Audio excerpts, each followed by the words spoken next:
জনাব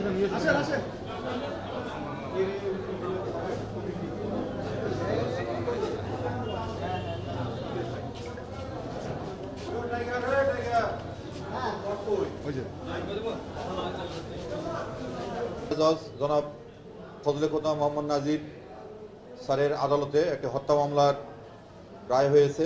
মামলাটিতে মাননীয় জেলা দায়রা জজ মহোদয় একজনকে যাবজ্জীবন, অপরজনকে 6 মাসের কারাদণ্ড দিয়েছেন।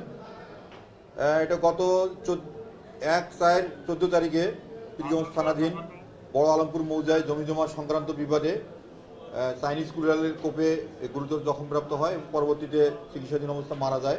তৎপ্রেক্ষিতে একটি পীরগঞ্জ থানায় মামলা রুজু হয়। পীরগঞ্জ থানার মামলা নম্বর 1 তারিখ 1/4/14 সালের মামলা, জিআর হচ্ছে 115/14 এবং দায়রা মামলা নম্বর হচ্ছে 655/19।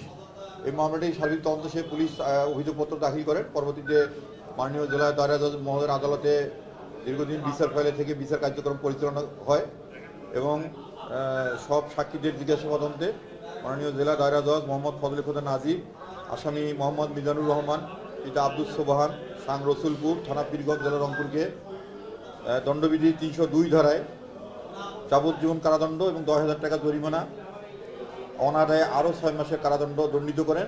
অপর আসামি মোহাম্মদ খাজিমুল ইসলাম, পিতা খাজির উদ্দিন, বড় আলমপুর, দিঘিপাড়া, থানা পীরগঞ্জ, জেলা রংপুরকে 6 মাসের সশ্রম কারাদণ্ড প্রদান করেন। এই মামলাটি রাষ্ট্রপক্ষে বিজ্ঞ পিপি জনাব মোহাম্মদ আফতাবউদ্দিন পরিচালনা করেন এবং আসামি পক্ষে জনাব আব্দুর রশিদ চৌধুরী মামলাটি পরিচালনা করেন। ধন্যবাদ।